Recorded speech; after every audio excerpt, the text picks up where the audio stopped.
Yo guys, what is up? Max in our Path of Exile 2 video, and today we're going over my updated guide to our Mirage Archer Ice Shot Deadeye build guide. Now, Ice Shot is just simply probably my favorite skill in the game. I've made a ton of build guides for it. I was pretty happy where we left off the last build guide. I was clearing everything. However, since then I've gotten a ton of questions about people asking about the build and if there was going to be another update and where to like take it if they wanted to like spend even more currency. So this is going to be an endgame update that really pushes the build into just ludicrous amounts of damage and survivability. I'm sitting right now in hideout unbuffed at over 200,000 ice shot damage. We've min-maxed the build a bit more, gotten some better gear, and using some strategies to clear screens of enemies. We're going to be going over everything you need to know. Once again, this is going to be like a hyper endgame update. The planner will have different variants for like whether you're starting out in maps or whether you're, kind of pushing the end game and trying to do the hardest content possible. Hope you guys enjoy the video and the breakdown. Let's do this. But first, a word from our sponsor. This video is sponsored by Raycon. Now, prior to doing this ad, I've actually been using Raycon headphones for the past 6 months. I use them every day. I love them. So I was really happy to see Raycon reach out to do an ad together.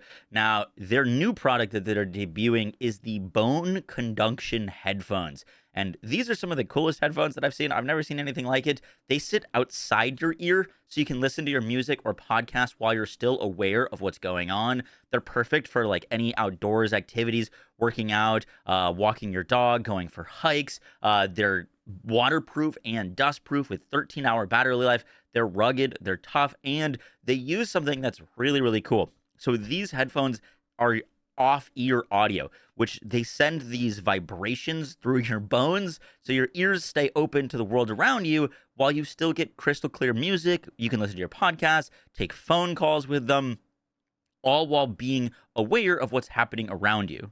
I personally have been using these for skateboarding. I live in New York. It's a very busy city. It is a little dangerous to go skateboarding, especially if you close off all audio to your surroundings. And so with these, I can stay aware and safe while also listening to my music. And the music audio quality is actually great on these, even though they're not like sitting inside your ear. If you're looking to upgrade your audio for the new year, go to buyraycon.com/MoxieBC to get 20% off site-wide. And thanks again, Raycon, for sponsoring this video. So let's start by talking about what's different with the build and what's changed. And the first thing to really mention is we've made some large skill tree changes. Really just trying to pick up Throat Seeker and picking up Careful Assassin. I really wanted to focus on crit chance and crit damage on the build and kind of spec away from more like a generic attack buffs, like Blinding Strike was giving us attack damage, Imbibed Power was giving us attack damage. All those things are really great for the build. However, I was really trying to lean in heavily into Garakon's Resolve. Now, we were using this in the last update, but we're just kind of min-maxing this a bit more. Garakon's Resolve is unbelievably powerful. It basically means that you get to have 2 chances at critting enemies. So if you roll your crit chance, my current crit chance is about 38%. If I crit an enemy with my crit chance, then I do my normal crit damage, which right now is around 650%. And then if we crit them, that happens. And then after we crit them, it rolls my crit chance again. And if I don't crit on the second crit, then it's just a normal crit. But if I roll my crit chance again and it rolls as if it crit again, then I get my crit damage twice, which is 1,300.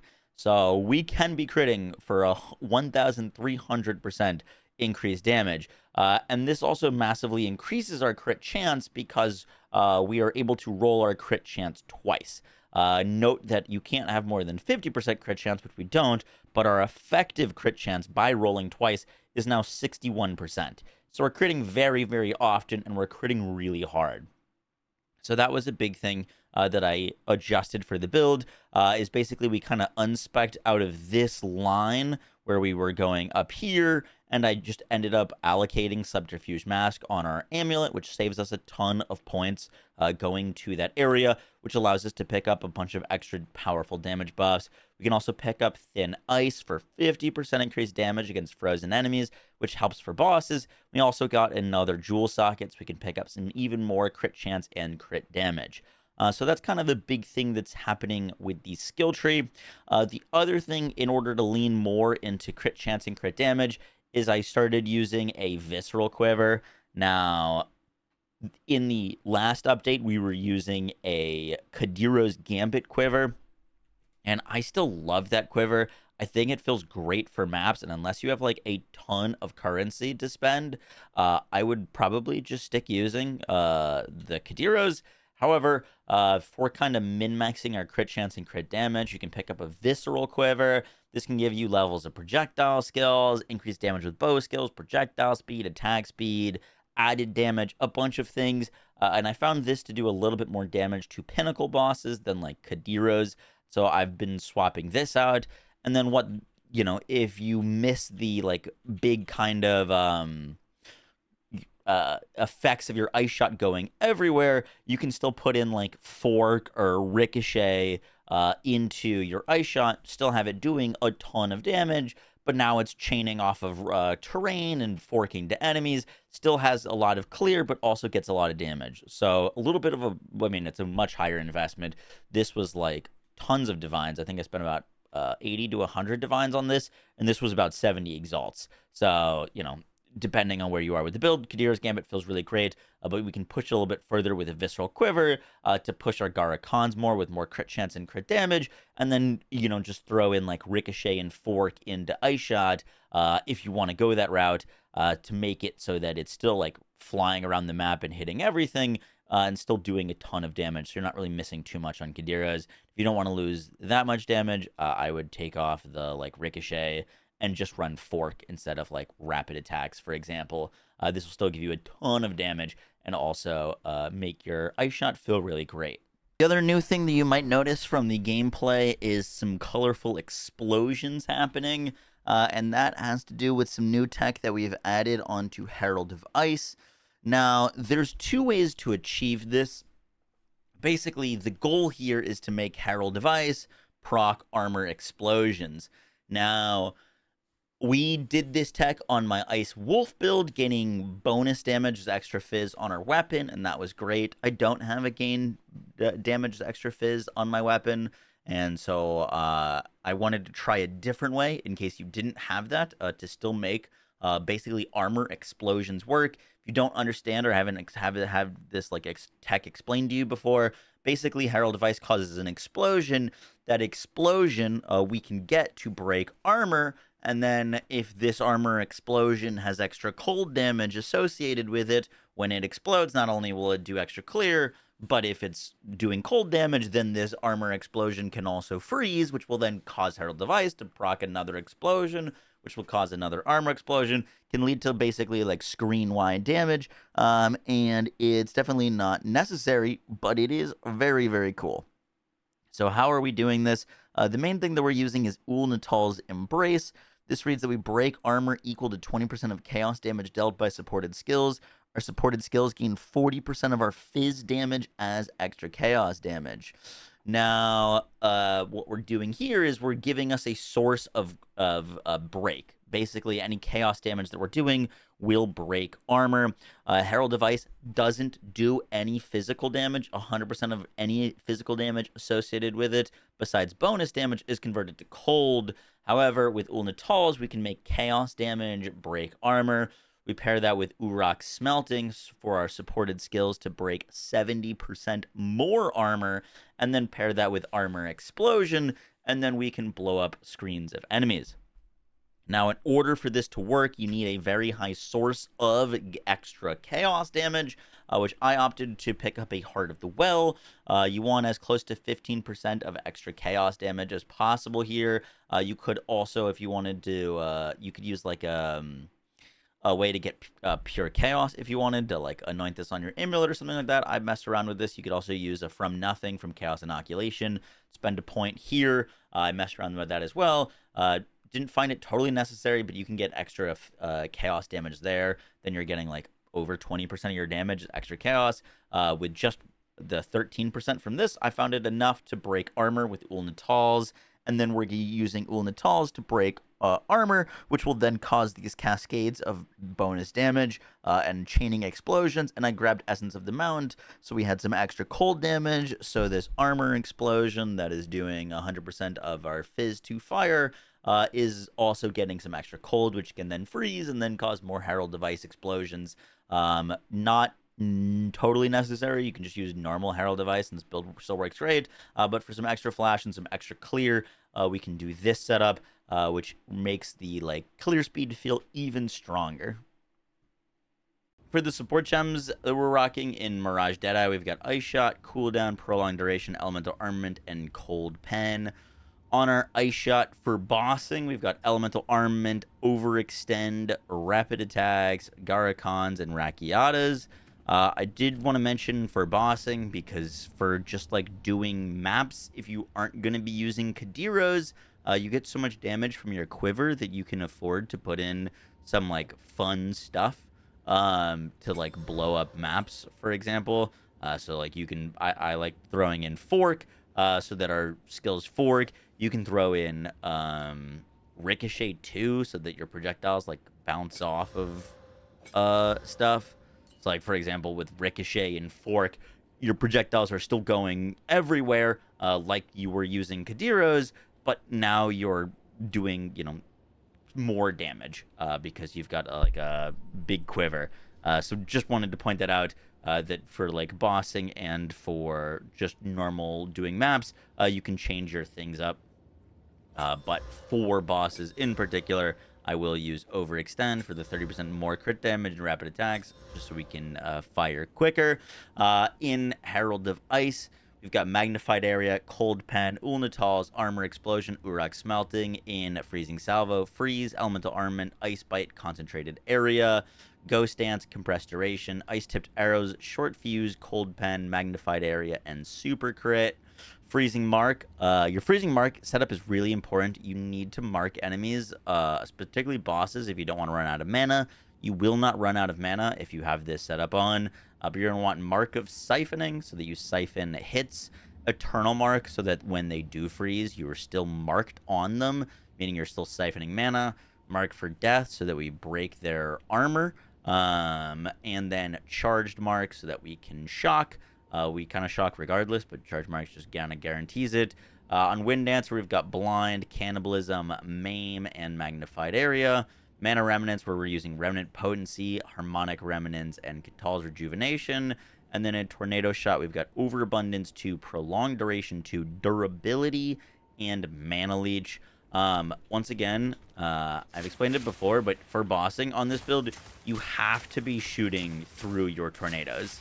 You want to line up your tornadoes, and you want to shoot through them. I don't have like a boss to leech off of. But you don't do crazy damage unless you're shooting through Tornado Shot, because it just multiplies all of your damage. Ice Shot is not inherently a great single target skill, but if you put a tornado between you and the boss and start shooting it in it, and you're kind of like barrel stuffing the boss, that is where most of our damage comes from. Just note that if you shoot the Tornado Shot enough, it will go away, or it'll go away via its duration. So that is sometimes where you get those awkward moments where you got to recast it on a boss, reposition, and then go behind the tornado and shoot through it at the boss.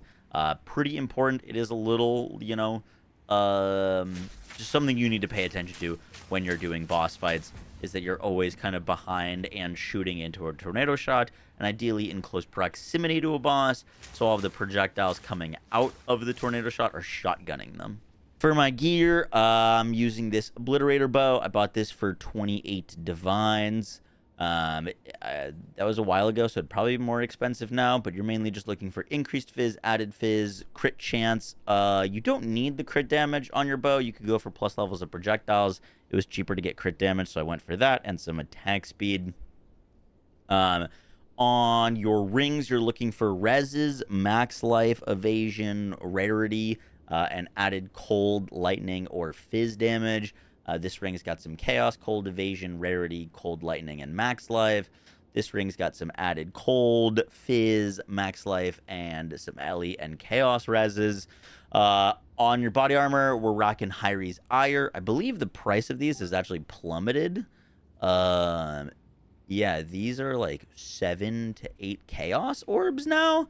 I bought mine for 18 div back in the day, so one of the pros of the economy is the temple's printing Hyri's Ire. So both Hyri's and Headhunter, I think, have like halved in price. Yeah, Headhunter's like 8 div. It used to be like 50. So Hyri's Ire and Headhunter are actually much more affordable now on the build. On your helmet, you're looking for big energy shield and crit chance. I've got some extra intelligence on mine because I needed some int. On your amulet, you're looking for energy shield stuff, increased energy shield, max energy shield, level of projectiles, crit chance and crit damage would be great. I still need to get a +3 level of projectile amulet. I haven't done that, just still rocking a +2. And then make sure you get at least 40 spirit on your amulet so that you can run all of the buffs that we're running. On my boots, I've got some hybrid evasion energy shield boots with some deflection rating and some reses. 30% movement speed, still got to upgrade those to a 35. For your flask, I definitely need to definitely need to get a better life flask. I didn't even realize this is still from the campaign. Oh well, it goes to show you how much I'm paying attention to that. For your charms, you're going to want Fall of the Axe. This grants you Onslaught whenever you're affected by a slow and makes you unaffected by slows. Nascent Hope, so that whenever you would be frozen, you get your energy shield back. And Arakali's Lust to make us immune to poison damage. Poison can be scary. And then on your quiver, if you're not rocking Kadiros, you're going to look for a Visceral Quiver with crit chance, crit damage, plus levels of projectiles, attack speed, and then double added damage and damage with bow skills, or one added damage with bow skills, and projectile speed. For our Ascendancy, we're rocking Gathering Wind, Endless Munitions, and Mirage Deadeye. These points into Master Fletching, obviously if you're using Kadiros, you don't need. You can go grab like Imbibed Power for the increased damage and attack speed during a flask effect. We're using Lavianjas, so that's really, really nice. Then we're pathing up this way to get a bunch of extra Ellie damage, some Fizz taken as Elemental, Stand and Deliver, which gives us a bunch of extra damage if we're close to an enemy. We're grabbing some skill speed and movement speed, Wildcat for some extra evasion, Maiming for extra damage, Feathered Fletching for the increase in reductions, projectile speed applied to damage with bows. If you don't have projectile speed on your quiver, just change these points over here to Sniper instead. Then we're pathing up to grab Coming Calamity. We grab Bestial Skin for the increased evasion from our body armor, which is giving us, a ton of evasion rating. I've got 76% while moving, which feels really, really comfy. We're grabbing this big crit wheel and the Daze wheel, using a time loss, which gives us increased crit damage bonus on notables, as well as mana on kill on our notables. So we're getting tons of mana back in maps, which is really, really nice. I've also got some small passives to give me increased energy shield. If we path up here, we're going to Throat Seeker for extra crit damage.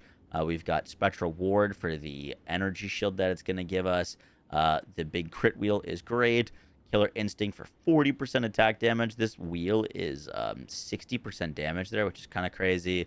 Grab Shimmering for some extra movement speed. Moment of Truth, so that if we've dealt a non-crit recently, which we still will do, we get a bunch of crit damage bonus, and we get increased crit chance. That's a great node. Crashing for if we've dealt a crit, we get extra damage. Flow Like Water and Mindful Awareness. If I level up again, I'll go grab Step Like Mist. And then we're pathing up here to grab our other jewel with evasion, crit chance, crit damage. Grab Thin Ice for the freeze buildup, and Careful Assassin for more crit chance and crit damage. And that is our build and skill tree. Guys, that's going to do it for the video. I hope you enjoyed. If you found this video helpful, I really appreciate you dropping a like, comment, and hey, maybe even subscribing. I'll catch you on the next one, guys. Take care.